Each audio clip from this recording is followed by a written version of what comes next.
ఇప్పుడు మనం ఎంత న్యాయం కోసం పోరాడినా వేస్టే అండి. ఎందుకంటే ఇప్పుడు రేవంత్ అన్న మస్తు బిజీగా ఉన్నాడు.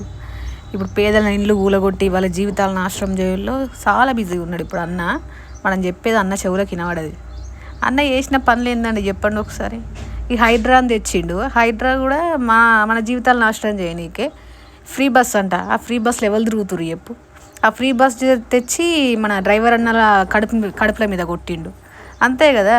అన్నకు మంచి చేయడం ఎక్కడ ఉన్నది? అన్ని చెడగొట్టు పనులు తప్ప. అంతే కదనే అన్న నీకు. ఇప్పుడు నీ టైం నడుస్తుంది అన్న, నడవని ఎంతగానం అన్న, ఎంతగానం నీ కాలు మొక్కుతుర్రు ఒక్కొక్కరు. నీకు కొంచెం కూడా కడికరం లేదా అని రేవంత్ అన్న? కడికరం అనిపిస్తలేదా నీకు? రోడ్ల మీద వాడు ఏడుస్తురు. ఇప్పుడు ఎగ్జామ్స్ టైంలు ఉంటాయి పిల్లలకి. నువ్వు ఇండ్లు కూలగొడితే వాళ్ళు ఏడ కూర్చొని చదువుకుంటారు అంటే అసలు నీ ఆలోచన ఏంది?